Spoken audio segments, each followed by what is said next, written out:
Let's crack open a beer and share some thoughts.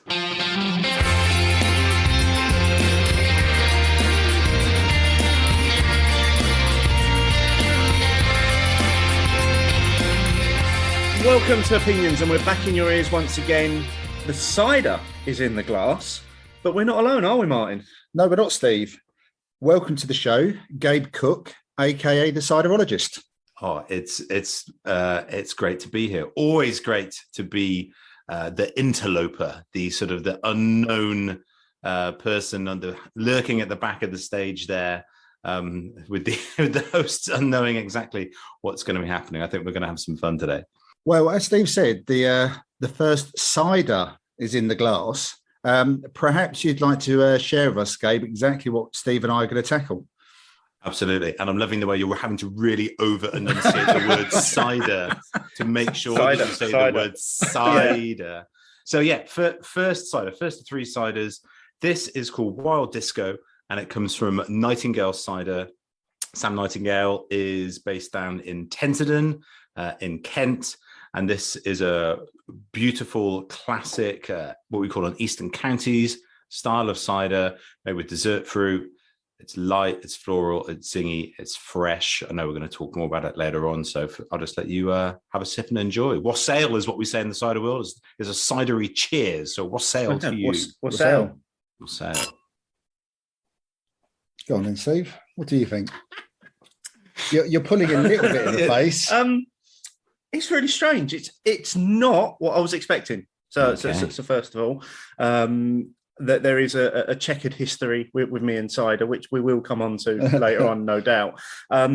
It's not full on apples, which I guess is what I was expecting straight away. On the nose, it's almost white wine like. Yes. And there's some hints of, I suppose, if the closest thing I can associate to it is it's a little bit Bretty on the nose as well. There's some hints of if you were drinking like a sour beer or a lambic, picking up some of those aromas.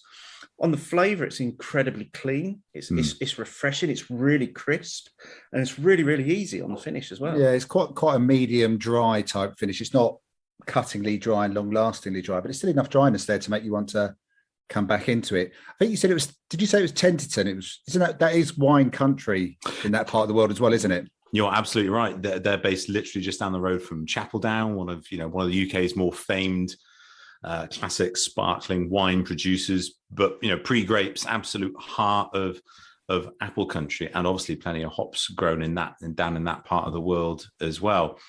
Your description, you should be proud of yourself, chaps. You're obviously you're junior ciderologist in the making here, because your palate is spot on. All of your descriptors are there. This is what we would call a wild fermented cider. So it is a spontaneous fermentation, which can be guided and taken down in different paths. And in fact, all three ciders we're trying today are actually spontaneously fermented, which wasn't necessarily intentional. But as you will taste as we go down, they can be driven down different routes. This is definitely more of the cleaner sort of side of things, and accompanying maybe the lightest little bit of sort of Brett character. It is about sort of florality and aromatics. And if you're interested in, you talked about white wine, especially sort of aromatic white wines, Pinot Gris and Gewurz and Riesling and things like that. It's definitely in that sort of oily aromatic territory. And the palate weight is quite light. It's clean. It's fresh. This is very much acid driven. There's not crazy amounts of body structure and tannin. It's not to say that it's thin or insipid, though. It's definitely something going on in the mouth. Nice structure. I totally agree with you there, Martin. Sort of like a medium dry kind of sweetness. So there's some nice palate weight, but it still leaves you wanting to come back for more. It's just something that you could probably enjoy quite happily on a warm summer's day. Nice with obviously cider and food is something we'll talk about as well. And 5.5% alcohol. So by no means absolutely jaw-judderingly alcoholic, but certainly a little bit higher than the majority of mainstream ciders that you're able to get in the marketplace at 4.5%. So it's got a little bit more weight. Well, I think we're going to enjoy. I say we. Sorry, I'll rephrase that. I would definitely enjoy it because I am liking it, and I do definitely think there is some white wine comparisons in this, and even they mentioned the Chapel Down sparkling wines, which I think are absolutely excellent anyway. I think there's a lot of comparison and similarities there. So I think I'll enjoy this while we get into the next segment in the show, Steve. Yeah, I think I'm going to enjoy it as well. Actually, like I say, I didn't dislike it, which I think I very much. I'll take that. That's a start. yeah. Gabe, I very much came into this being fully prepared to hate everything that you've presented to us. I have a theory about why his mindset might be changed, but we can get into that later as well. Okay. Yeah. Right. But no, while we're enjoying this, Gabe, we will come back to you shortly. We are just going to go through a little bit of feedback from our listeners on the previous show. Let us know, write it down. Let us know, write it down. Let us know your thoughts and bitter and lingerness. Write it down. From Johnny Beerboy at Johnny Beerboy. Enjoyed listening on a foggy walk to work. Great news on the summer sesh. Some of our city's finest watering holes. I look forward to it.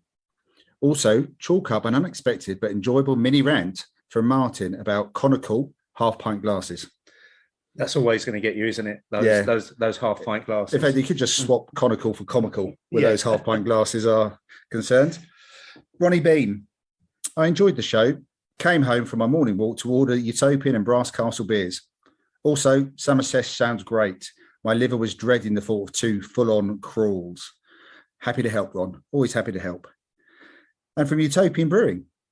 Thanks both. Just finished listening to the show. Very enjoyable as ever. Thanks for featuring and really pleased you enjoyed them. Enjoyed the beers. Did have a little chuckle when the beer tourist from Essex said, trouble with York is it's a bit too touristy. Bloody busy pubs. Yeah. I did have a chuckle about that myself because on reflection, yes, I was there as a tourist as well, moaning about how busy the city was. With other tourists. Yeah. But no, it was great to see the pub's that busy, which I think we said at the time, it's great to see that the industry's opening up again and people are flocking back to pubs. From John Edwards, just ordered from Utopian, totally convinced their lager is well worth drinking. I'm also drinking Verdant's Dark Lager too. Prior to this, I couldn't drink it because lager is generally rubbish. I think we've done some work there in changing John's mind. Yeah.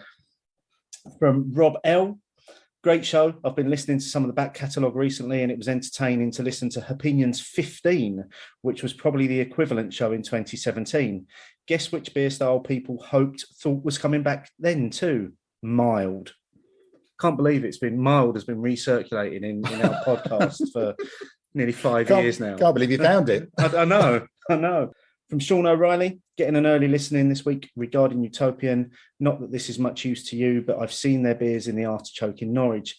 In relation to the alt beer being not like lager or like an English bitter, I think that the dominance of Pilsner means that it's easy to fall into thinking that Pilsner defines what lager is. Also, the one and done rant reminded me of a Boak and Bailey post from a few years ago on the 7 Ages of Beer Geek.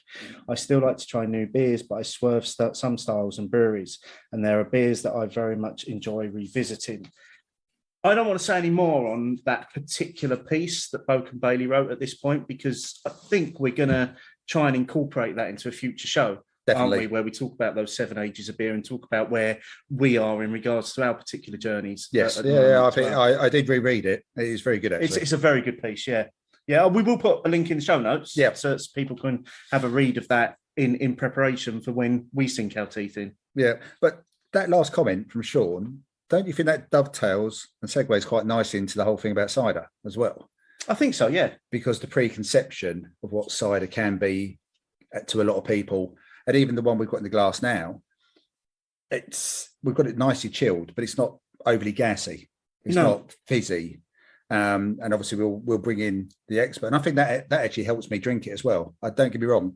I like a bit of fizz now and again, but that's probably one of the things a lot of people do remember as well from some of their cider experiences. Mm-hmm. You can feel very bloated on all that gas. So I am enjoying the cider. Are you still enjoying it?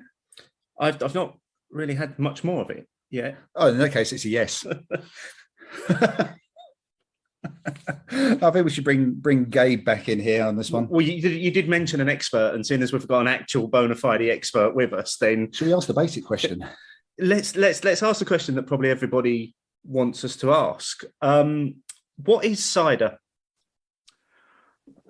It is quite a fundamental question, isn't it? Really, what it is, it's a fruit fermentation It is the fermentation of apple juice. So the alcohol is derived from the fermentation of apple juice, those natural apple sugars, fructose, sucrose, and glucose, converted into alcohol by yeast. That in its most kind of rudimentary is where it is. So in that respect, you make cider. You don't brew cider, you make cider, because brewing is the application of heat to extract something. No need for any of that with cider, because you're squeezing the fruit, you're extracting the juice, and it's the fermentable sugars already contained within the fruit that is giving you that alcohol. So from a making perspective, you make cider considerably, quite closely to making a wine. If we're thinking about it, the selection of particular varietals that each have their own flavors, properties, and characteristics. And you then squish them, you extract juice, yeast, whether it be spontaneous or introduced, converts those sugars into alcohol. And then depending upon the vessel that you then mature in, and also then what processing you do downstream, you get presentations of different clarities and carbonations and flavor profiles. So in that regard, cider and wine have a number of similarities, but I will be hastened to add at this point that cider isn't wine. Cider shares a lot of things with wine. I think one of the fundamental things for cider at the moment is to ensure that it has its own voice and its own narrative. So cider is cider very much, but from that production perspective, classically shares a lot with wine, but also a little bit on the production aspect of things, but certainly on the presentation point of view and how the consumer sees it and knows it. It is often a bit more like a beer. And, case in point here, we're drinking out of a 440ml can. A lot of ciders are carbonated. They're single serve, or it can be, crown capped in a bottle. You get it on pint. The alcohol on average across broader kind of category is nearer to an average beer. And I know that there's a great breadth, within that, but certainly somewhere between 4 and 8 rather than north of 11, which is what the majority of wines would be. So it sits classically and historically in this interesting mid-space between beer and wine, and it can sort of grab bits from both, and it can grab consumers from both as well. And on the one hand, that's cider's great opportunity, and it's a great benefit to it that it is quite versatile, and it can do lots of different things and bring in different drinkers. But I also think it means that for lots of people, it's a little bit confused as well, or that, as we will maybe talk about now, that certain experiences of something called cider takes that drinker, Steve, to therefore besmirch the good name of all ciders because of a bad experience. Now, Steve, it's okay. I'm not having a go at you, because I do quite a lot of talks and tastings and a lot of cider training, and I'm going to do multiple gratuitous plugs through the course of this podcast, so I'll save those for later. But one of the questions I, of course, ask is, if you were to go on the street and to ask people, what does cider mean to you? Or what do you think about cider? Or what experiences or emotions have you got about cider? It's the same ones that always pop up. It's, I drank too much at a house party when I was 14 and violently threw up over my mate Dave. It's, I used to slope away and have 3 liters of White Lightning with my friends on the park bench. It's, I went on holiday when I was a kid with my parents down to Devon. We went to the old farmhouse. Old Farmer Brown brought out 4 points of old leg bender, and Dad downed him in an hour and a half. And guess what? He fell in the ditch. And how we all heartily laughed, but we didn't drink it because it was just vinegary and it was really, really rank. Or it's just incredibly sweet and it's basically just an alcopop. Or, yeah, I'll have it on a summer's day at a festival, but otherwise, nah, it's not my kind of drink. Beyond that, there are very few positive kind of thoughts or processes associated about what cider is. Not least that there isn't any diversity or range of different types or style of cider. It's just that you go into a pub and it's, there's never been a better time to be a drinker. It is amazing. Pretty much go into any pub that isn't like a real old sort of wet pub, and you'll be presented with a range of hopefully some really nice sort of cask ales, and there will be some lagers, there will be absolutely necessarily the ubiquitous 2 or 3 IPAs as well, but maybe if you're somewhere a bit interesting, there might be a mild, possibly, you never know, or a hoppy lager, or it could be that there's a Saison or Berliner Weisse or whatever it may be. And then you look at the wine list, and you've got fantastic, Malbec and Cabernet Sauvignon and a Merlot, and in the whites you've got a Chardonnay, and you've got a Sauvignon Blanc, and you've got a Pinot Grigio. The gin list is 19 long, and then you've got the cider, because cider's just cider. So why would we possibly need more than one cider? Because it's just cider. And that isn't the case. There is an incredible array and diversity of flavors, styles, and types of cider based upon, as I already mentioned, apple variety, process, and whether any other sort of characters have been added in there too. And so it's kind of my passion and my job to try and get people to be aware that there is this range and diversity, because I understand, because I know that I think people are just not aware that anything beyond what's in their mind, Scrumpy, White Lightning, Strongbow, Recorderly, that's pretty much the gamut of what cider is. And, to be fair, that is quite a lot of the volume of what cider is in the UK. But so is Carling. I'm not going to say that there's anything wrong with Carling, but Carling is, the UK's biggest volume lager brand. Not all consumers know, people know that you've got Carling and you've got Cloudwater. With wine, you've got, Blue Nun and you've got Barolo. With cider, it's the same. There's a massive range of flavors and different types of ciders for different consumers. And so this is the big part of what I'm trying to endeavor with my work. I think that's really interesting. Before we go any further, I'm going to ask Steve which category he falls into. I'm going to go in that former couple of examples that Gabe gave. It was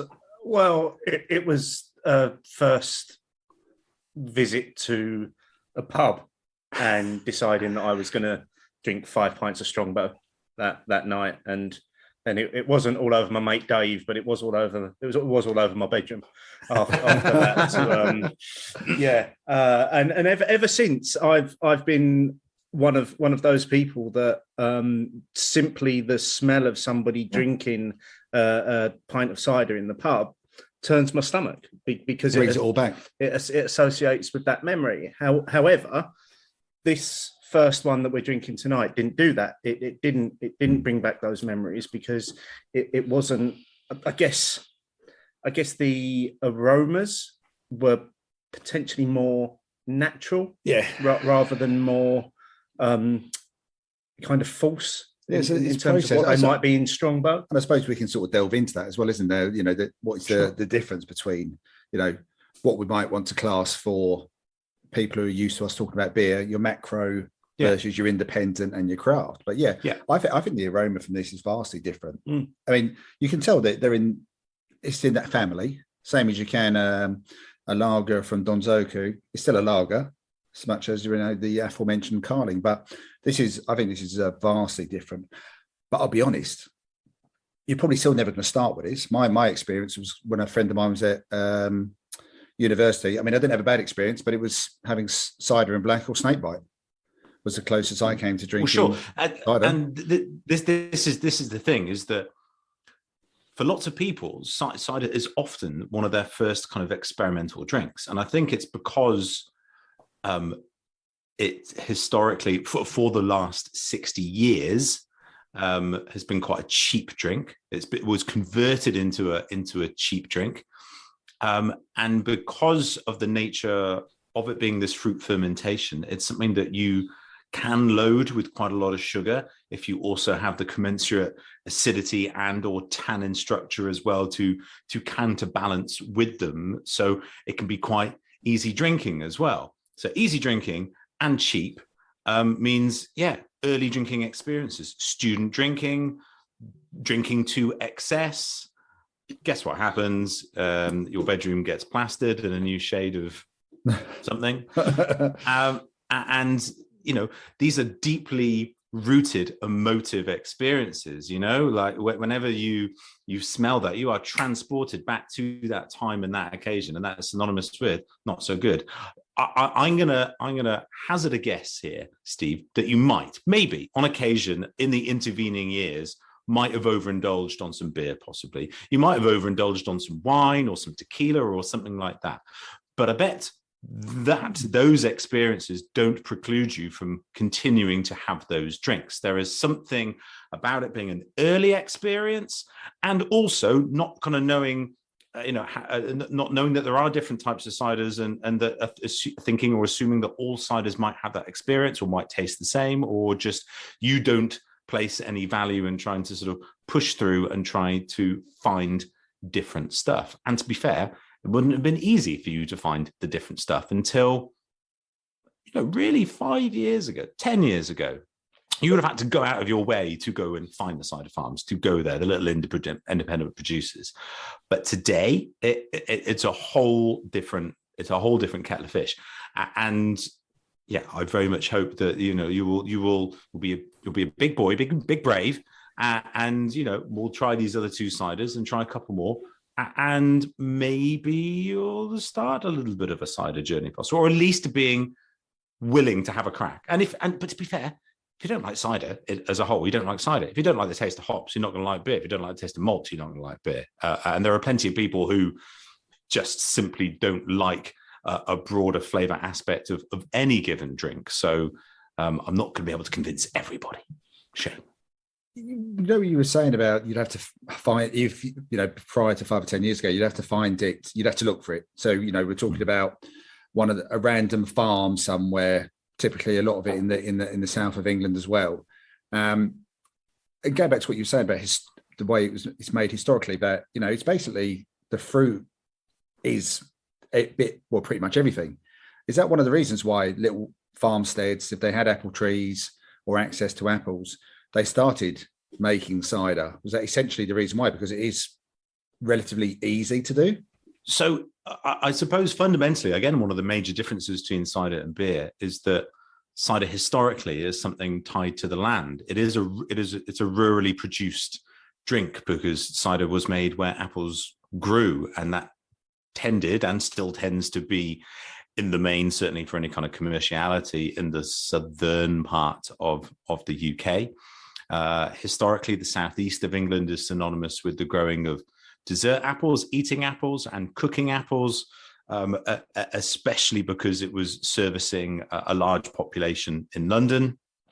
And then different types of apples came into the UK post-Norman conquest, from Normandy and from Brittany, different types of apples grown specifically for making cider that contain quite a lot of tannin like you would get in a red wine, let's say, or in tea or coffee, providing some mouthfeel, structure, some quite bold phenolic aromatic characters, and some bitterness, and potentially some mouth drying astringency. And they actually found their home in the West and in the Southwest, and is the most closely synonymous kind of apples with broader cider making in the UK, I think, that people would know, which is possibly why this one, the cider that you're drinking now, maybe is a little bit different, because it hasn't got any of those tannic characters. It is just light and fresh and clean and fruit driven.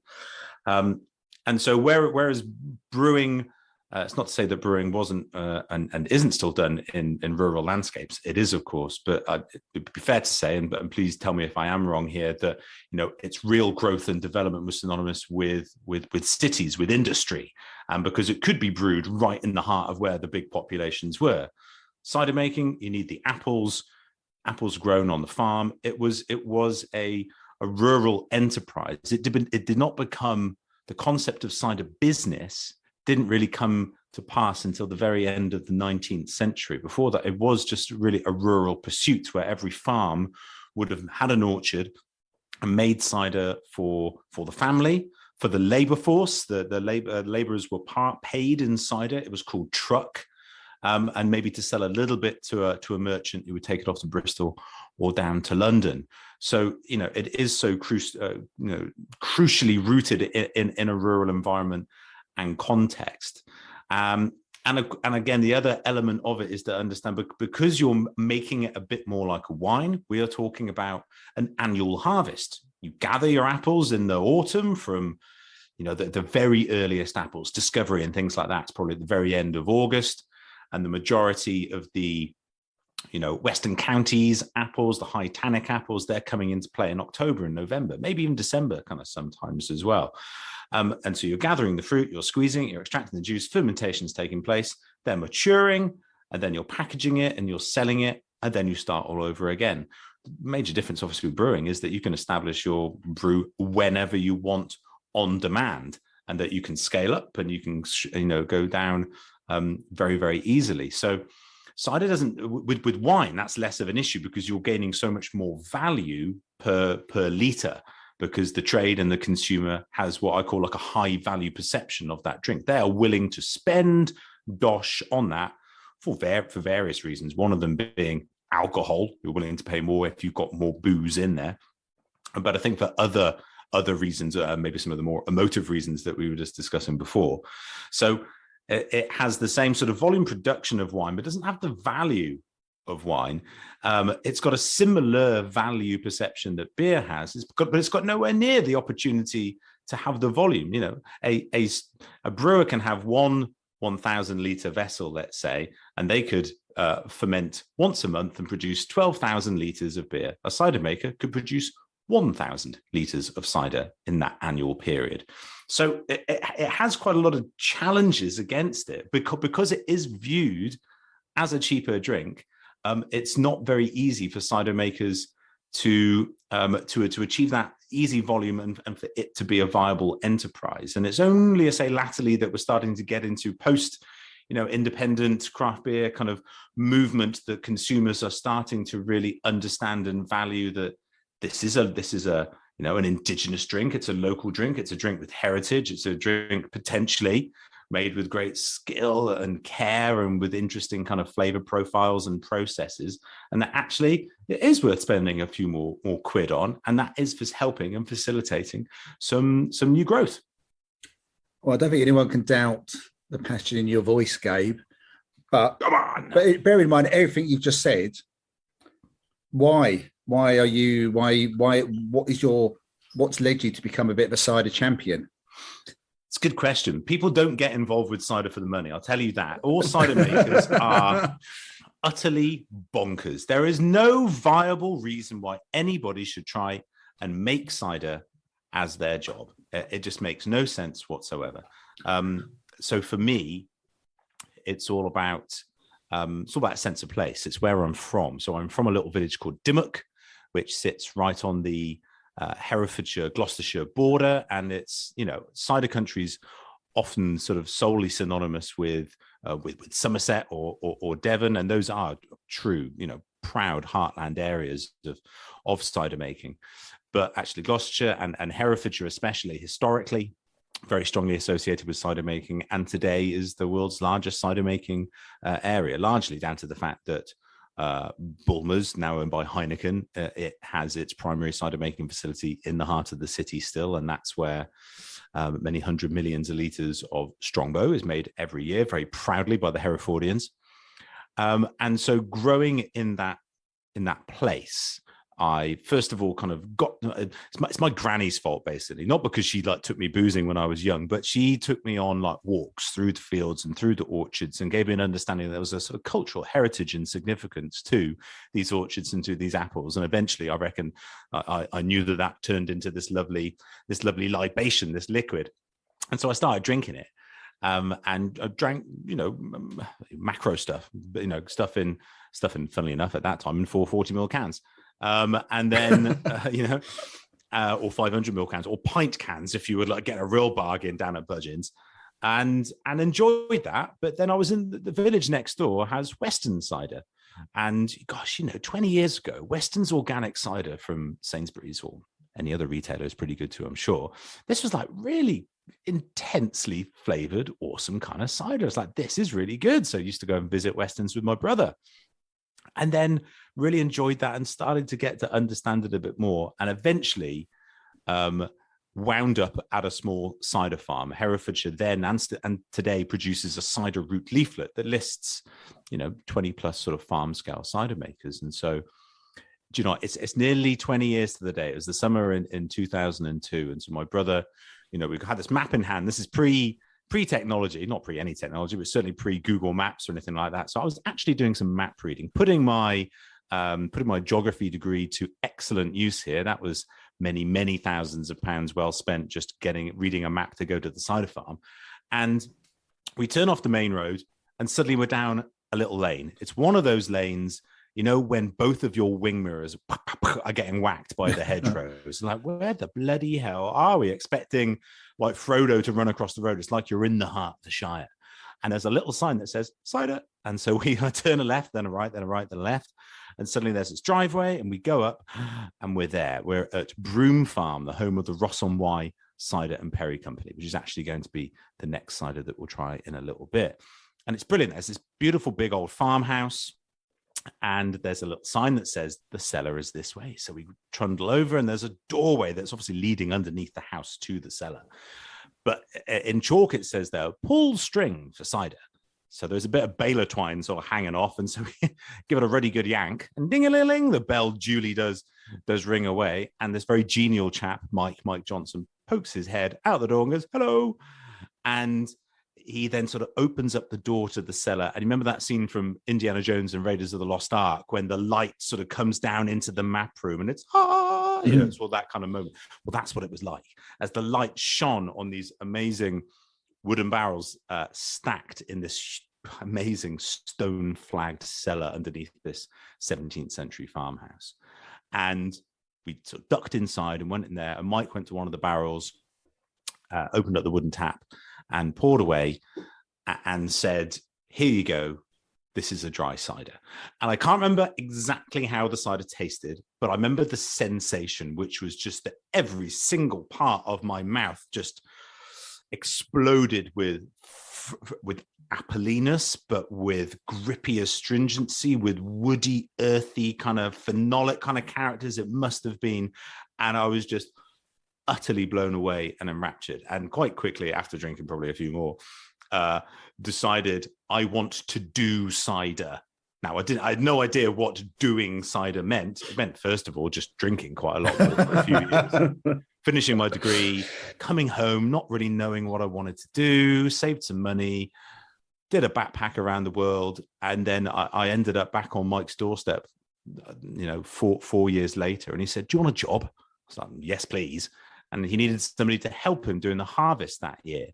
And so I did. I lived in a shed in the garden, quite literally, and I learned how to make classic farmhouse Herefordshire cider. And I just understood that it brought together all my interests, sort of like local culture and history and heritage, fermentation, a little bit of science in there, wildlife and landscape, and of course booze as well. You know, it just made so much sense. And since then, I have just been on the most wonderful, bonkers kind of cider journey, just having a crack at it, and you know, having a sort of positive kind of can do or will try mindset.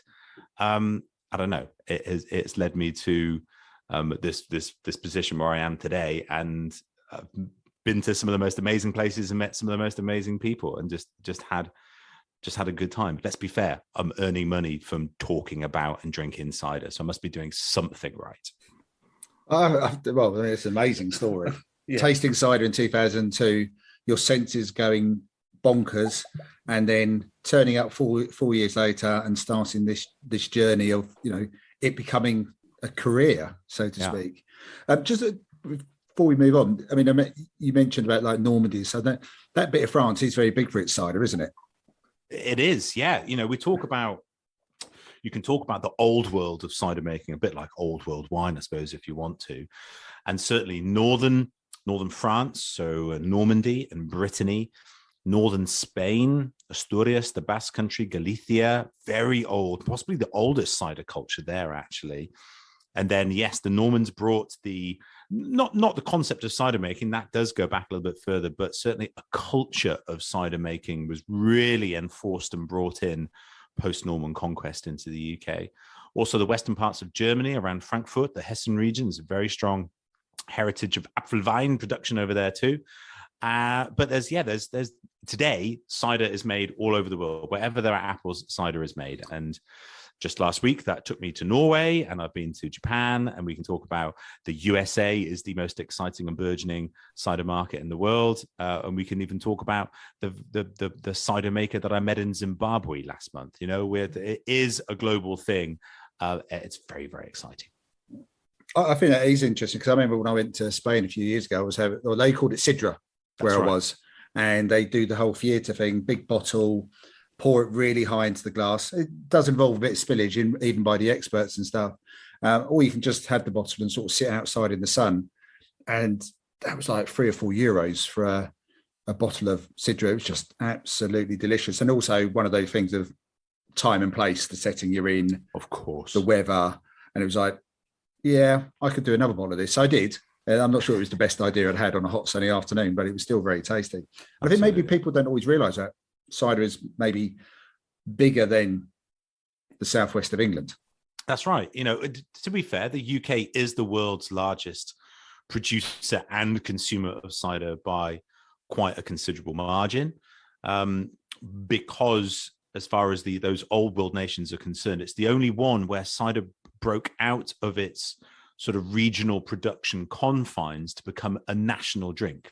Even if that national drink for most people was a macro and kind of mainstream drink, but you can say cider to anybody in the UK and they kind of know it, and they will be able to purchase something called cider wherever they are. That's not necessarily true in Spain. If you're going into southern Spain or you're going to eastern Spain, maybe somewhere you'll be able to find a bottle, but it's not a given that you'll find it in every single bar or in every single bottle shop, possibly. Same with France. Often, it's in those nations, it's often viewed as being, the very rustic drink, the peasant drink, the drink that's made where it's bloody cold and wet, and like Britain, i.e., kind of like the north and the west of those respective kind of nations. So it has a different meaning within those kind of countries.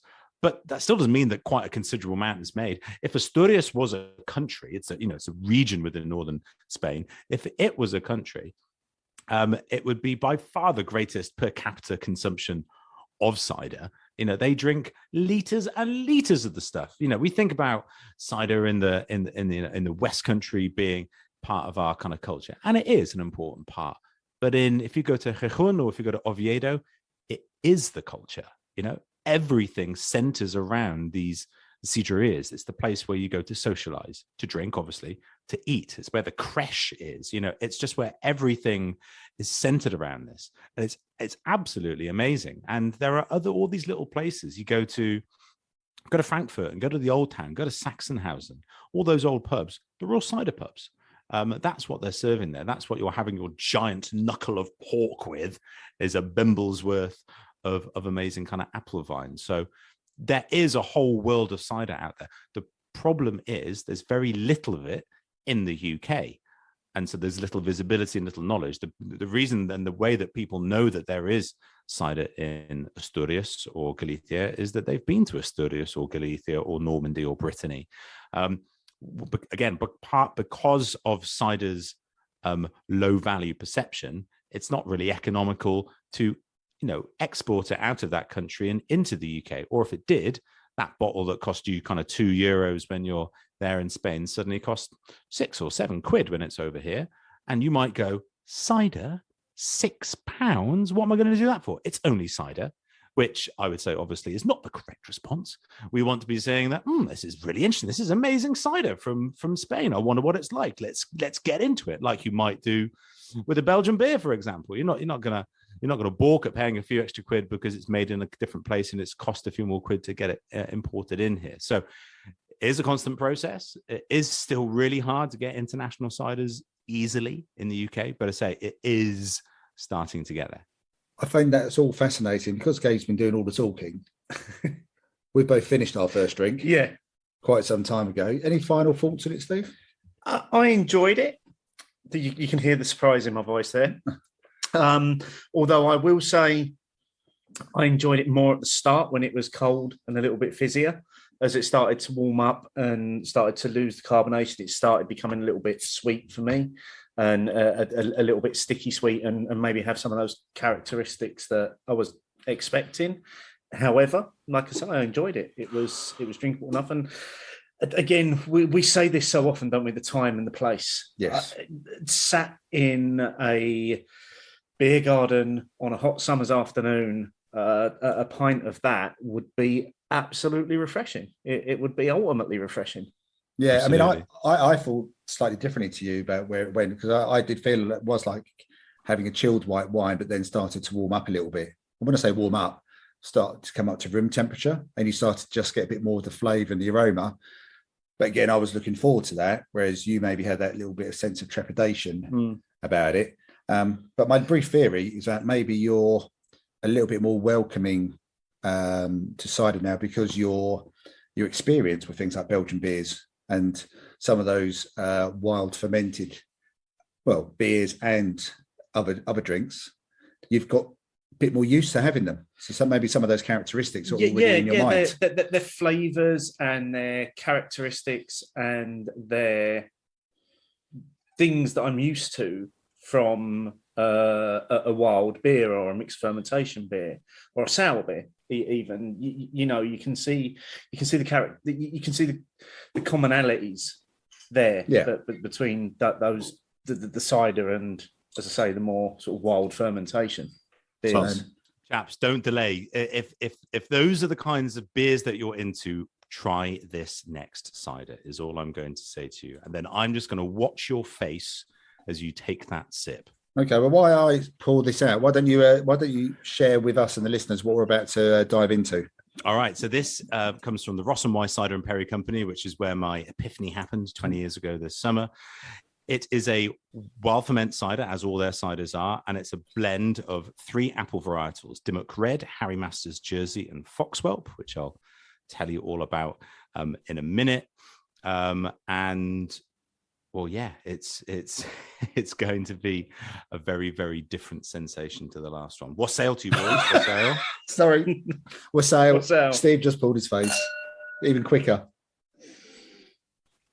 Oh, that's dry. So, for the benefit of our listeners, Gabe can see Steve's face on the other side of the screen. Straight away, I could smell red apple when I opened the bottle. There was red apple, and it was quite strong. It's a really dry, moisture-sucking dryness as well. Is almost like the initial characteristic. I mean, I think it's probably, again, for me, got much more in common with having a very dry white wine than what I would associate with cider, if I was using inverted commas for that. I'll let Gabe, you can tell us a little bit more about it while Steve's recovering. Yeah, have a lie down, Steve.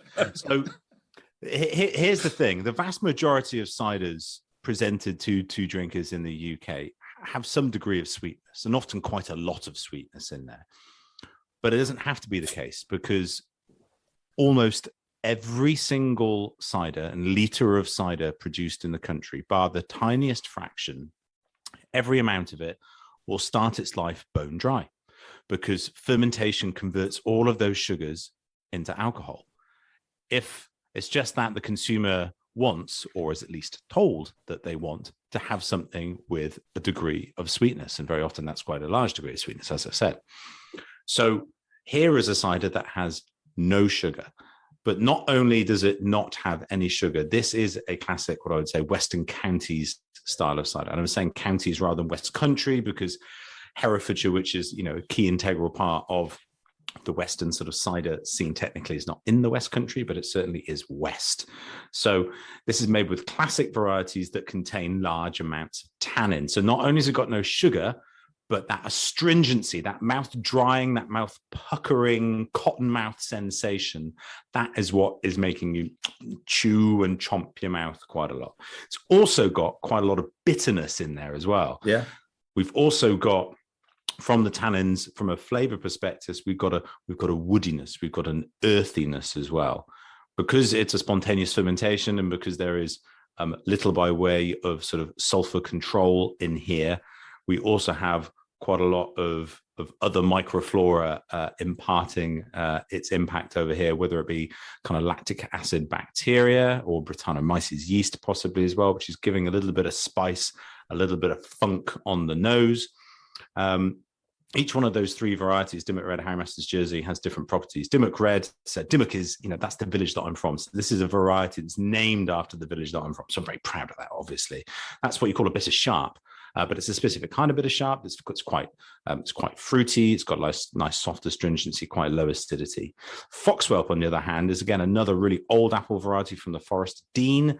That's got really high electric levels of acidity, almost like Riesling levels of acidity, but really intense fruitiness at the same time. The Harry Masters Jersey, that's the one that is turning your face inside out. That is the provider of the astringency. So this is a big, bold, uncompromising dry cider, but once it does take a few sips to get used to, if you've never had something like this before, like if you had never tasted a Gers before, or a double, or if you'd never tasted a Berliner Weisse or any of those drinks, it's going to be alien until you've kind of had a few tastes, and maybe if you understand a little bit of the context of like how it is made. Again, for somebody who's used to drinking a lager, if they drink a Gers, they're going to think that something very badly has gone wrong with that beer. If there is somebody there to guide them and to teach them and to say, no, it's okay, this is what we're expecting, and this is how, and this is why, then with a bit of time, they may enjoy it. They may also never, ever enjoy it. And, Steve, I think that maybe you just don't like cider. And you know what? That's okay. That's okay. I think it's been interesting because as you was talking and explaining it there, one of the things that you said that I picked up on straight away was you said about sulfur. And I have to say that when Martin handed me the glass and I smelt it, the first thing I thought was that someone had farted in my glass. That's what it smelt like to me, and that instantly put me off. I 100% understand that. Yeah, it's not. I will say it is not a character that is desirable. It's fair to say. I never want that in my glass. Thank you very much. There are all sorts of sensory characters, flaws, which depending upon the balance, the integration, the context, the style, acetic acid and different things like that, where there is some acceptability or even expectation, possibly.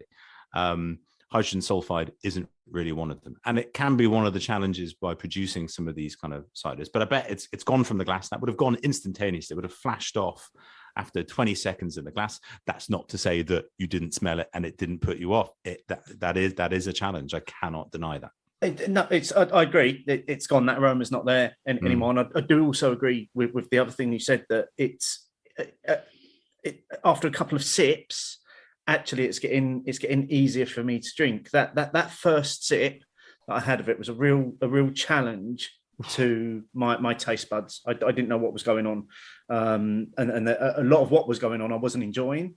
But on subsequent sips, it's getting easier to drink. And I do just want to pick up on something that Martin said as well about the red apples. That's a characteristic now that's really coming through, because I think when you eat a red apple, that the skin of a red apple has a very, very particular taste to it. And it does linger around in the mouth. Once you can almost feel for a good half an hour after you've had a red apple, those flavors are still there. They're still going on. Yeah.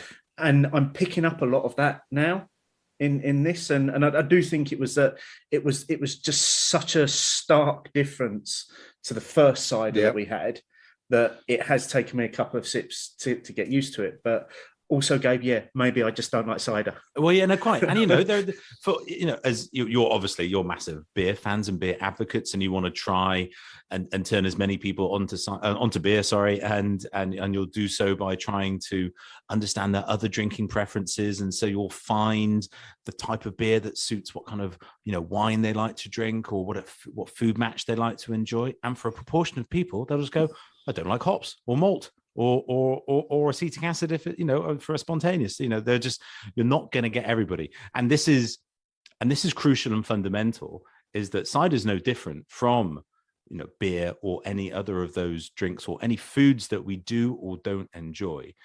We, as drinks industry professionals, we could make an assessment of beer in your case and cider in my case, and you could say that these two very, very different drinks are very, very good exponents of their individual styles.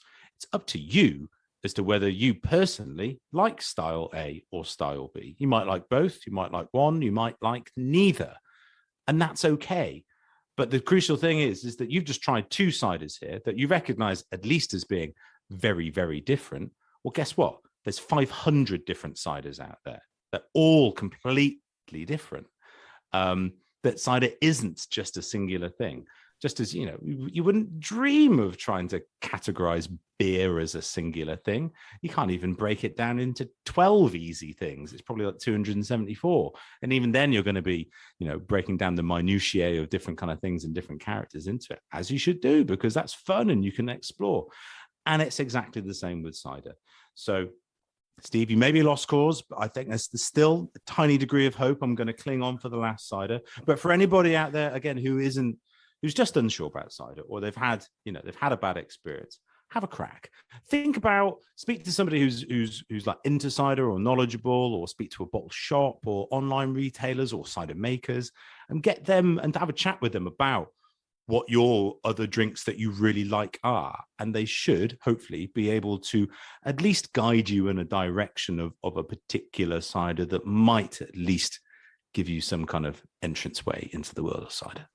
That's actually a great segue into finding out what some of our listeners think about this as well, because I think it came as quite a surprise to some of our listeners when we announced we were going to be doing a cider show. Just a bit. There was a bit of, but you're a beer podcast, and we're like, yeah, but we've been going for 10 years now, and we've never touched cider. And the two, as you've said many times, Gabe, are very closely related.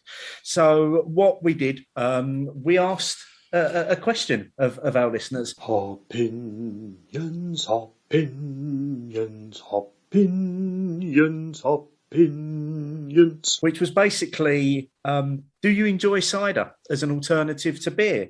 So we had 484 votes on this one. 55.6% of people saying no, and 44.4% of people saying yes. Oh, I'll take that. That's awesome. So it was a pretty close one. It's sort of second week in a row where we had quite a close vote. Yeah, definitely. Yeah. I mean, from my perspective, that is massively, massively encouraging, because I want to see more beer drinkers sort of at least trial and dabble and have a play within the cider spectrum. I think it's, again, I think because of the way that it is produced, and that the breakdown of the sugars and the acids and the tannins, etc. We're talking about things that unless for certain types of beers and those more kind of spontaneous or sour type beers, we're talking about characters that just physically are not present within beer. So we're inherently talking about two very, very different drinks. It's just that over the course of time, certainly from a UK perspective, that cider has been, in the broad spectrum, shoehorned into being like a beer alternative and a beer replica. Opportunity for gratuitous plug number one. I wrote a book quite recently called Modern British Cider, available now. Thank you very much. And it's an overview of what does cider look like today? Where has it come from? What are the opportunities and challenges, now and going forward, and a list of 101 of the best cider makers in the country. It's a riveting read. Please do go and buy it. But the interesting bit for me was that I didn't really know and understand how and why does cider look like now. And so it was the focus on sort of post 1945 to understand what steps happened. And, single biggest influences were changes in consumer drinking habits, pub, bit more discretionary spend, and, when kegged lager and when kegged ale came in and revolutionized that drinking experience in the pub and the types of drinks, well, guess what? Strongbow was produced very, very deliberately by H.P. Bulmer to be a lager type drink, to be consumed in a lager fashion, 4.5% alcohol, and on the same occasions. It's a marketing masterpiece in every single way. Very masculine drink, always has been, Strongbow and all that kind of stuff. So it's very, very strongly been driven down that way, from a way that it's meant to be viewed and consumed very largely. but inherently they're entirely different drinks. So it's actually quite hard for somebody to go, "Oh, I really fancy a beer, but they haven't got one in the bar. I'll just have a cider instead and I'll get the exact same experience." No, you won't. It's like saying, "Oh, they haven't got any beer. I'll have a pint of Merlot instead." You're in a whole, that's going to be a different experience. It's a different thing. And it's the same kind of with cider. So it's not an easy substitution. So the fact that 45% of people were willing to at least give it a crack, as I say, I think is quite heartening. Well, I think also considering that our audience is a beer audience. Yeah. Isn't it? So, we were asking this question, and it shouldn't have been unexpected that the higher percentage was leaning towards no. But it was still closer than I expected it to be. Oh, absolutely, yeah. And I think some of the comments really bring that to life as well, don't they? Exactly. So first up from Mark Johnson, a great question. Not one I voted on in case I'm reading it wrong. I enjoy cider as an alternative in the same way that I like the occasional wine, gin, rum, etc. That's where it sits for me, rather than living parallel to my beer experiences. From Johnny Garrett, I hit yes, but I really enjoy it as an alternative to wine, something to share at the table or nurse for an evening. I guess it's also an alternative to lambic. And then from Simon Dewhurst, I like the occasional cider, and it has been great to see CAMRA embrace it too, through beer festivals and books. As an aside, I think for a long time, non-alcoholic ciders have eclipsed non-alcoholic beers, but I think the gap has closed in the last couple of years. From Mark Shirley at RF Cider, I enjoy beer as an alternative to cider because there's so little really good dry cider available, particularly in pubs. Mike McGuire, yes, but only on a location basis. If I'm in an area that is renowned for quality cider, then I'll definitely think of you. However, I won't seek out cider just because the beer selection is poor. Cider beer reviews? Yes, I enjoy a good cask cider, especially Fistley Cross. From Dr. Goggles, yes, I drank cider for years before getting a taste of beer. Nothing exciting though, just the macro cider you get in pubs. I still like a proper cider if you can get it though, and there are some good ones about. From Grain Shuna Kirkcaldy, cider has managed to build a base of solid producers dedicated to the cause, the process and the varietals that have got me back on board. From Adam Nicholson, pretty much had to due to limited availability or interest to brew or serve gluten-free beers. At a beer festival recently, I had to prop up the cider bar due to there only being 3 gluten-free beers available. And then finally from the Owl Lady, nope, cider does not like me, or rather, it likes me too much. I can drink a 12% barrel-aged imperial stout and still operate heavy machinery. Give me a 5% cider and I'll probably mistake Ronald for the kettle. It's a fair point, actually, that there is lots of anecdotal evidence, and hopefully it will be the focus of someone's PhD one day, that the nature of the way that cider, the alcohols, the ethanol with it from cider production is different to that which is produced kind of from beer. And for some people, does make them just go a little bit cuckoo. It can have these impacts. But then also to the previous comment, cider's great, a number of cider's great advantages. Naturally gluten-free, obviously. There's no, we're not talking about any wheat in the process here too.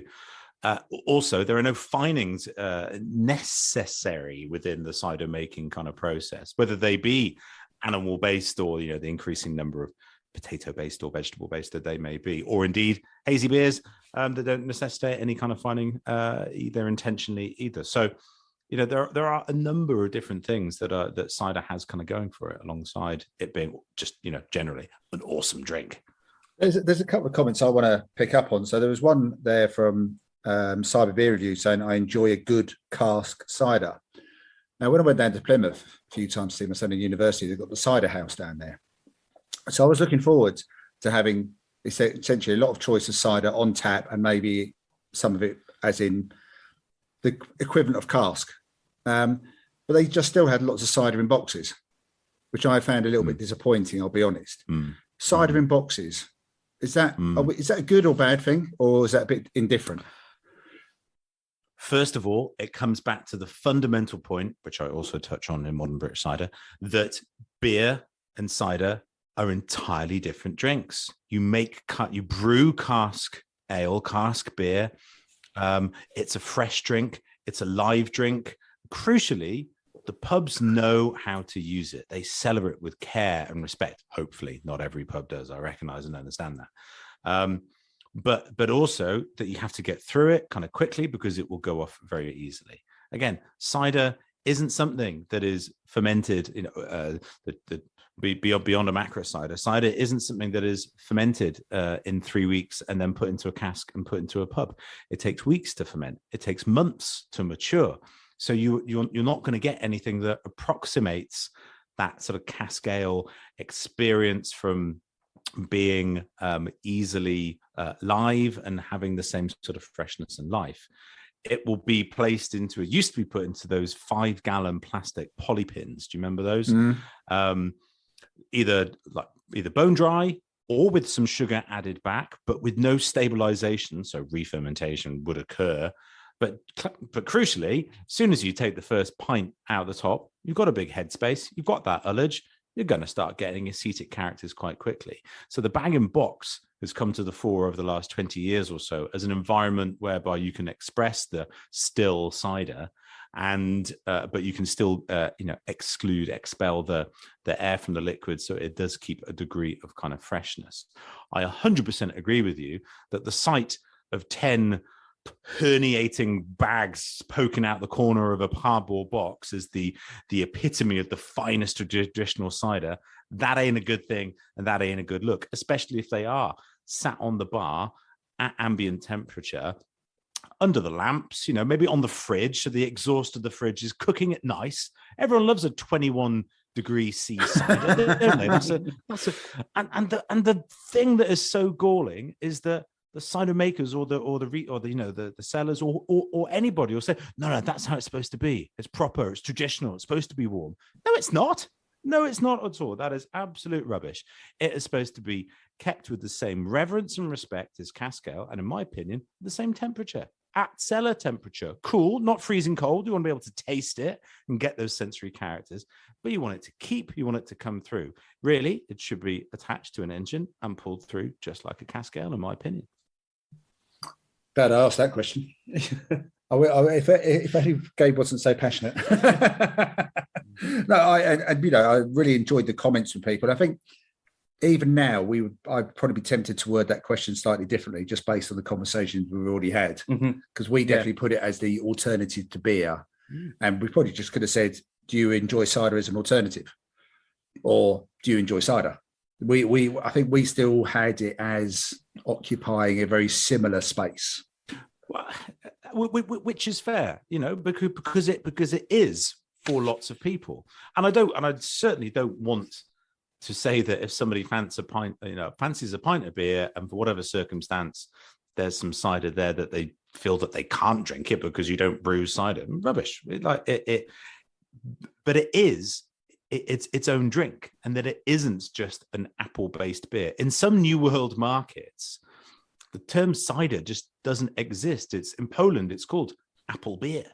And it deserves more than that. That it has got its own language and stylization and structure and differentiation and all those kind of things. But ultimately, it is a booze. It is a nice thing to enjoy, and it is generally of a some more similar-ish kind of alcohol level to beer than to wine, although naturally in the sort of 5.5% to 7.5% spectrum rather than down at 4.5%. So maybe it's not something that you drink 5 pints of. Maybe you have 5 halves of it.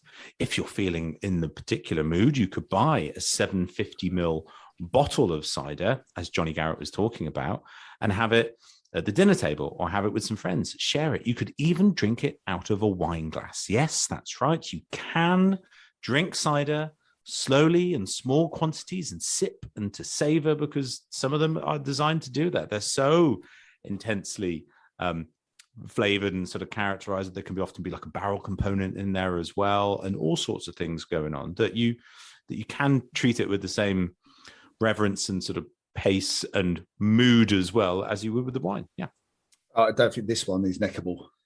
No, I don't even mean that just from like no. Our slight different. It's because that dryness, yeah, I think almost prevents you. Yeah, no doubt. There are some ciders that are smashable, and that's fine. That first one, as you said, on a warm summer's day with friends and chatting away, it's glorious, easy liquid. And chill it down. Make sure. I totally agree with you, Steve, saying when it started to warm up. Those more sort of light, clean, fresh, acid-driven ciders. Chill it down a bit more. These more broader tannic ciders are a bit bigger, a bit chewier, more at kind of cellar temperature. So. Yeah, it's occasional based and it's personal preference based. Absolutely. When you're talking about cider, and I think you went into that definition at the start, but obviously cider seems to, over the last 10 years, has taken on a bit of a broader spectrum in terms of the fruit that gets used. Take Copperberg, for example. Yeah. In the strictest sense, can that still be called a cider? That depends if you're from deepest, darkest Dorset and you want to get your pitchfork out and have a jab at anybody who dares to put anything into your fermented apple juice. For some people, cider will only ever be fermented apple juice. I, on the other hand, as a man of the cider world and having I lived in New Zealand for a number of years.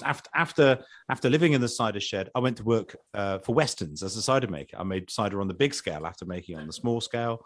I then actually worked for Heineken. I did the corporate thing. I was their cider comms manager for 3 years. Eventually, it got a bit too greasy in corporate, and so I escaped all the way to New Zealand, where I made a bit of cider and made a bit of wine. And it was because we're talking about a market that is. There's no great old heritage of cider making in New Zealand. It's quite a new world kind of country, but apples do grow. And I was living in the Mutidi Valley just outside Nelson, which grows a lot of apples. It's also quite renowned for its hop growing as well. And I happened to live in a house with a block of Motueka on one side and Nelsonsoven on the other, and some Rewaka on the other side of the road. And there was some fantastic sort of boysenberries and black currants were grown in the air as well. Feijoas, if anyone's been to New Zealand, you'll know what a feijoa is. And so why wouldn't we use these amazing raw materials grown in the same valley that we know are the best that fruit can be? We're making great cider. It's just 100% juice. And we're being playful and experimental, just like the brewers are, of incorporating different things. And made some great drinks. And so when I came back to the UK in 2016, I brought my slightly worldlier experience with me, and it made me understand that I'm not anti-flavored cider. I'm not sure if I'm allowed to swear on this podcast. I'm going to do a little swear. I'm just anti-shit cider. And it just so happens that the vast majority of flavored ciders that are available in the UK marketplace, in my humble opinion, are fairly shit. And by that very technical term, I mean have a massive paucity of apple juice content. We'll come on to juice content in a second. Has a massive degree of artificiality of color, flavor, and sweetener, and also has enough sugar to sink a submarine.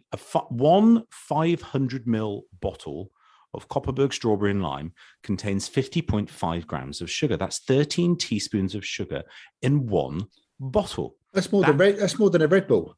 That's more than Red Bull. It's more than full fat Coke. It is shocking. Shocking. That is the exact word. So but chocolate, all the chocolate companies have reduced the size of their chocolate bars because they wanted to reduce the amount of sugar. Because they're having to pay sugar tax, which alcohol does not have to pay because it pays booze tax, pays duty. So alcohol does not pay the sugar tax. So the fact is that the majority of flavored ciders that are sold in the UK are what I call alcopops by proxy. They are, because there is no discernible fermented character. There's no discernible apple character within there. They are carriers. They are vehicles for the artificial sweet fruitiness. And those particular drinks, I don't think, do a great deal to improve the perception of the broader cider category, not because they have an additional flavor in there, but because of the way that they are made. There are now in the UK a load of amazing flavored ciders where you've got great cider, very well made, with the addition of other fruits or hops or spices, grapes and grape skins, grape juice, either added as a flavor or co-fermented together to create really interesting, playful experimental and expressive drinks. So it isn't just as simple as kind of right or wrong. You've got to kind of dig down another level. I think we had a lot of really good comments there. Yeah. And obviously, as always, we've only really showcased a few of those, but there'll be a link in the show notes to the questions. People can click through and have a look at all the answers. If you want to continue to get involved in that discussion, use the hashtag opinions and we will find you. Let's move on to the final cider that we're going to be trying this week. Gabe, what are we drinking now? Okay, so this cider comes from an atypical part of UK cider production. It comes from the Black Isle of Scotland, which is closer to Stavanger than it is in Norway than it is to Shepton Mallet in Somerset. And this is to demonstrate a couple of different things. First of all, although the sort of beating heart of cider making within the UK historically, is that West and Southwest. That's what it's so closely synonymous with. There is this great old culture in the East, the eastern counties. There is cider made all over Wales, all over Northern Ireland, all through Scotland, Northern England. There's a cider maker in the middle of Manchester, up in Cumbria. They're everywhere. Wherever apples can physically grow, there is some stupid person trying to turn it into alcohol. Well, probably very wise person trying to turn it into alcohol. And that very stupid wise person here is Ryan Seeley from the Caledonian Cider Company. And so he takes local apples, which tend to be, again, dessert apples, eating apples, very high acid varieties like James Grieve and things like that. And in the 2019 harvest, he didn't have, it was a terrible frost. When you went a terrible late frost, apples, blossom, and that's necessary for pollinating and getting the fruit. When you get a late blossom, sometimes when you get frost, it can sort of zap the blossom, and it means that the apples simply don't grow. Imagine that. Imagine being a brewer and just like, actually, no, we just can't actually use any hops this year. They're not there. These are, again, the challenges that cider makers are faced with. And so he had to try and source some apples from elsewhere, and he got in touch with an apple grower down in Somerset, Ross Mangles, and he bought some more tannic apple varieties. And so thus started what is now an ongoing product, which he calls North and South. So it's a blend of the more acid-driven, zingy dessert fruit and the tannic fruit. But crucially, you might be picking up, without preempting anything here, some slight baked apple or toffee or apple strudel apple pie. Yeah, that was the first thing that apple I was pie. getting. Yeah, awesome. I'm vaguely good at my job. This is good for me to remember, and that is because that tannic component, that tannic juice, has undergone what's called the keeving process.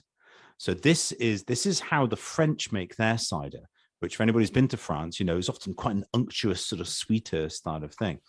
And they just press the juice, and Ryan presses his juice as per normal, but he'll introduce an enzyme, a pectinase enzyme, which precipitates out the pectin, which is the jelly-like character that you can often get in apples, and historically has been used to set jam. And this pectin blob precipitates out of the juice, and yeast and nutrient binds onto it, and it rises to the surface and forms a brown, crusty cowpat on the surface, which the French call le chapeau brun, the brown hat. And what you do is you whip away the juice underneath, which is massively yeast and nutrient deficient, and you start fermenting that. But because it is massively yeast and nutrient deficient, fermentation is slow, which precipitates the creation of all these big, bold, earthy, intense characters. But it also means that fermentation is quite incomplete. So it means that your alcohol level is slightly slower, and that is natural residual sweetness. That's not the addition of any sugar post-fermentation. That is natural apple sweetness, and that's what's really contributing towards this apple pie kind of character. So it's a very clever blend of different varieties using specific techniques. And this is quite, this is the sort of softest and roundest of the ciders, and I've probably talked for long enough. You tell me what you think, chaps. I like this one. Yeah. Straight away, I think we both got it was, for me, it was, Mum used to make homemade apple pie, and it was, not only is the smell reminds me of that, but if there was ever any apple left over and it's cooled down, this is almost what it tastes like as well.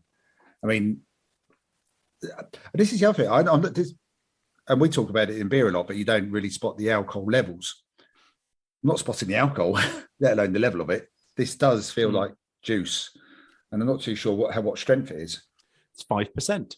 Okay, I'm drinking 5% apple juice. I've got some of this for the morning. Aroma-wise, it does. It kind of reminds me of those, those little drinks you used to get for babies. The little bottles? The little bottles. If you ever smelt an apple one of those, it very much smelt like this. It's very drinkable. It's I think you said it's quite soft and rounded, and I think for me, because there's not that sharpness on the finish, I'm finding this much easier to drink. It's not sharp. It's a really slight dryness. Yeah. Again, more like the first one, where it's that dryness to hook you back in again to refresh your palate. Mm-hmm. I think chilled and that the level of sweetness is just in the right space. Maybe if it warmed up, you might start getting that initial feeling you had with the first beer. Cider. Damn. Oh, there it is. There it is. It was boys, you. you've been doing so well. I've been very impressed. That's not bad. This is you're absolutely right, Martin. It's a really well balanced cider. So we have got the acidity in there, but you don't notice it as being overt because of the nice sort of soft, sort of the dusty tannins astringency. Whereas the last one, the Ross and White, it's pretty grippy. This one, soft and dusty, and then that nice, gentle, smooth, sort of caramel silk kind of nature of the texture. This is a cider that many people can get into, and that is kind of the reason why I chose it. I wanted to present something, first of all, that was lighter and fresher and more aromatic and acid driven. The second one, all grunty, tannin and with a focus on the sort of spontaneous fermentation. This one, a lesson in kind of balance, and it's the keeving. It's the keeve portion of that cider that's providing that gentle kind of unctuousness.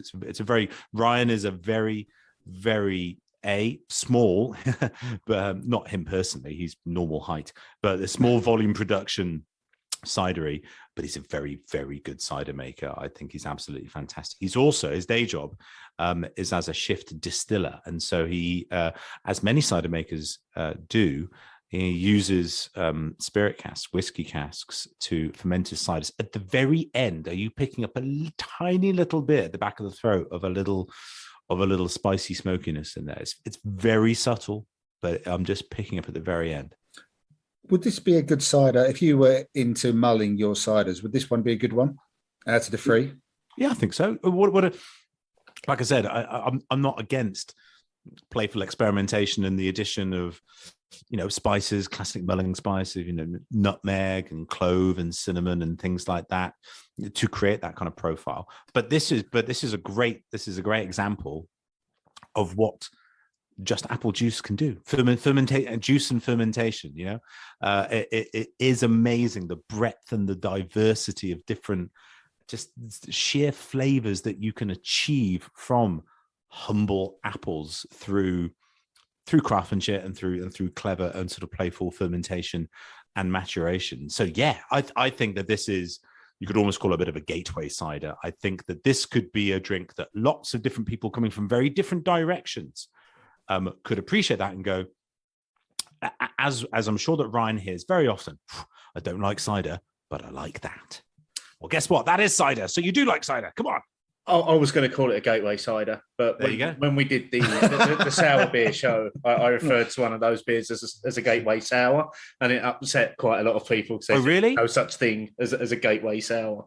But would you like a top up, Steve? Yeah, I will have a little bit more of this one actually, because I'm really enjoying it. I'm going to die happy now, Steve. Look, I've got a little tear. There we go. Of my eye. My life's work is complete. Cheers, boys. I'm very much enjoying the flavours in this one. As we sort of go through this this last cider, probably a couple of things that spring to mind is like you've spoken about the challenges, and obviously there's been lots of challenges over the last couple of years, but the biggest challenge to me still seems to be both perception and access.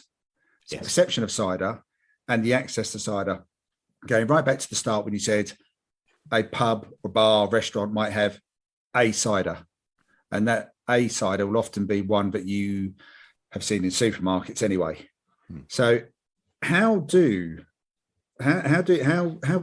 you get people to get more involved in cider if they can't see it?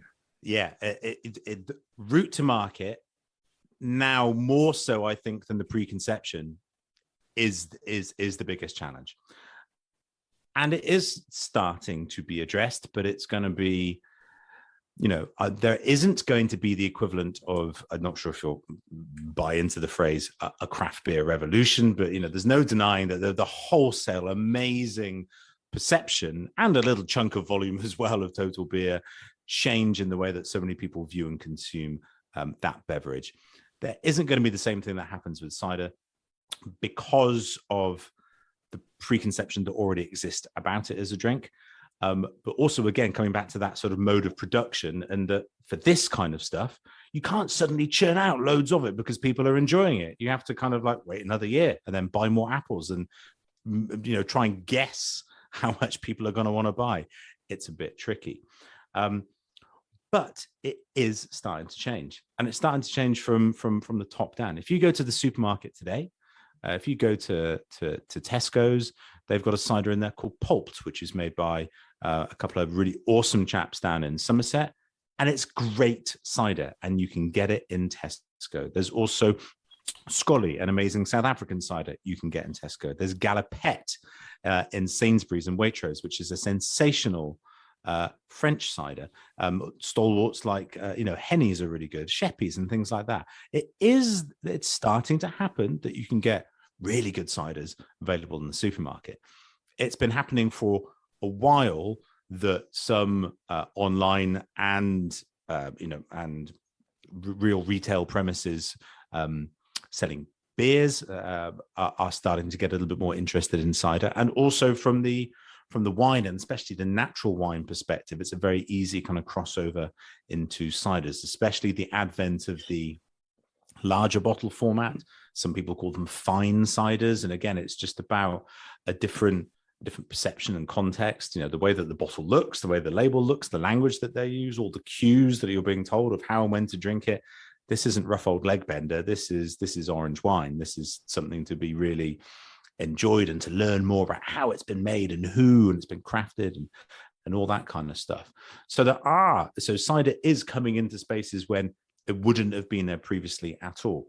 There are also now a number of great cider, again, physical and online retailers as well. I'll mention places such as the Cat in the Glass, which also sells beer as well, or Scratting's Craft Cider Shop, Crafty Nectar, fantastic provider of online sort of mail order cider boxes. Places like Two Belly in Bristol, even Noble Rot, fantastic natural wine in London. They had a sort of little cider festival the other week too. So it is happening. It is, although it can feel like a snail's pace sometimes. All I have to do if I'm feeling like things aren't sort of going at the pace that I would love it to, is to think back to what did 5 years ago look like, and it was entirely different. So it's going to be a slower, more organic kind of burn, but it's the on trade that's the tricky one, because great ciders are in keg now. The bag and box will have its place in that traditional environment. Most people know cider to be cold and fizzy and by the pint. Maybe I could be by the 2/3 possibly if it's a bit more alcoholic. And they exist, brilliantly made, and you can purchase. But guess what? It costs more than Strongbow or Thatcher's Gold. Where things are at currently, and where the real sort of challenge comes into play, is that for the majority of publicans, they go, why would I have your cider that's £140 for a 50 or for a 30 possibly, when I could get, Thatcher's Gold for 65 quid for a 50? It's just a cider, isn't it? And the same obviously would have happened when the likes of the Colonel and Brewdog and Thornbridge and whoever in those early days of trying to really push their expensive, intensely flavored beers into pubs whereby, classic lagers were the norm, they would have had the same kind of, pushback. But something happened. There was a tipping point of the consumer had experienced it enough somewhere to start demanding it. And once the consumer says, we want it and we're going to buy it, that's when the publican will sell it. And we are getting there. We're getting there. But this is why it's very kind of you to invite me onto your podcast, because maybe there'll be some of your listeners who will go away and will seek it out. And that retailer and that pub, if somebody starts buying more of it, they might be more inclined to stock it. And so that positive sort of sale cycle starts to be achieved. I can only hope. I mean, I wouldn't mind having, I know I said I'd rephrase the question, but I do quite like cider, but I don't quite like cider that I can see available in the on-trade most of the time. Exactly. So I don't do it. And I'm not just going to get a can or bottle out of the fridge even if they have one. So I would agree. I would say that is the biggest battle. And it probably is very similar to when craft beer revolution, for want of a better phrase, kicked off. Yeah. Trying to get publicans and people to trust their product and almost like Field of Dreams, build it and they will come, put it on the bar and people will buy it. But yes, I can imagine that as a challenge, especially with some of the cider producers being a lot smaller as well. Yeah, exactly. You know, volume and visibility, these are real challenges, but it is changing. The opportunities and the platforms for cider is changing. I a few times a year I pop onto Channel 4's Sunday Brunch. I'm their cider person. You know, Mark Dredge and Sarah Warman and various people sort of advocate for beer. I do the cider. I've been invited to speak at the Beer X conference about the opportunities and crossovers of cider and beer. That it is starting, this interest within, it's the trade.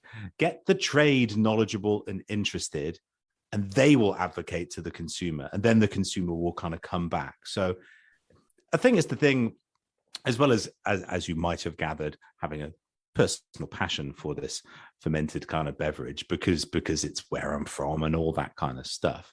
But I do feel really sort of privileged and excited and enthusiasm enforced by the fact that this is kind of like happening and live right now. This must be what it was like to have been involved in the camera kind of movement in the early 70s, or to have been involved in those sort of mid 2000s sort of craft beer early things and actually affecting change. And I know that any change that I might achieve isn't necessarily going to revolutionize kind of cider category, and hundreds of millions of liters are suddenly going to change as a result. But some people might start drinking it and change their perceptions and have a great time. And that feels awesome. And that feels really fun to be able to be in a space that I might be able to change some opinions. I think that sums it up perfectly for me, because I think coming into this, certainly my wish of coming into recording this podcast tonight was twofold. And the first was, will this change my opinion that I currently have on cider that I've had for many years? And I'd say yes, it has absolutely done that. We've drunk 3 ciders that all have very, very different tastes and profiles to them. And I'd say that just from the 3 that we've drunk, there's probably pretty much something for everyone there. And obviously the second point was hopefully that I'd keep it down, and I've done that as well. So those are 2 boxes that are ticked for me. And it's been a fantastic experience having you on with us, Gabe, and you sharing your knowledge around cider and your own journey. Now's your opportunity to pitch all of your stuff. You said you've got a book out. You've obviously got a website. Tell us where people can find your stuff. We'll put it all in the show notes anyway, but this is your opportunity to sell it a little bit more. Amazing, thank you very much. And listeners, don't turn away just yet. This is the really kind of good stuff. Well, if you search for Ciderologist, I made up the word and I did trademark it as well. No one's ever challenged it, so maybe that was a waste of a few quid. But if you Google Ciderologist, you will find me on any kind of platform out there from a social media point of view. I fairly recently launched a Patreon page as well, whereby you can have exclusive access to articles, to cider maker interviews, to cider drink along kind of hangouts, and sort of news updates.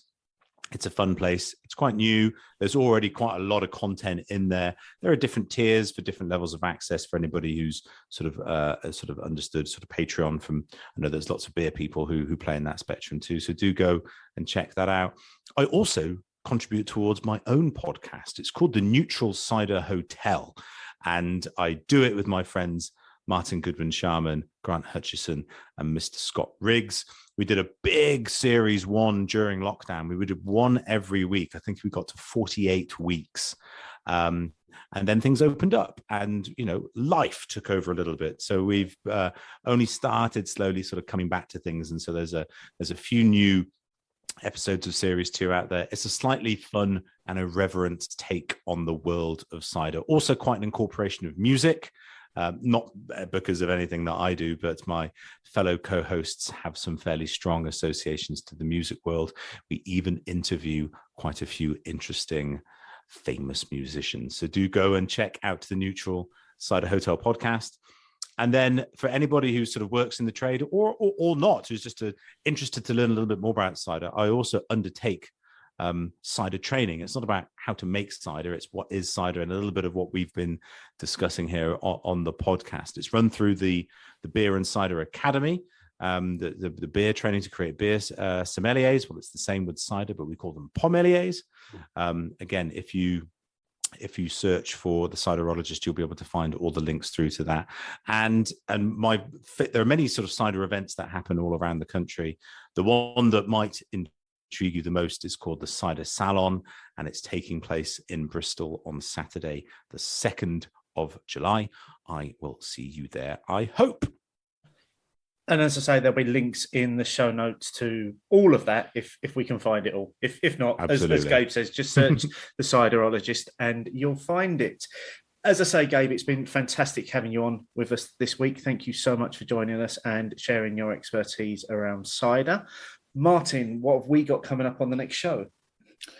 Back to our fantasy show series, Steve. We haven't done one of those for a while, have we? No, and it's going to be a bit of a big beery adventure. I'm not going to say too much else, but the big beery adventure could also involve big beers. Looking forward to it. Very much looking forward to it. So thank you to our listeners for joining us once again, and we'll look forward to sharing some more opinions with you soon. Wassail. Wassail. Wassail. I am the cider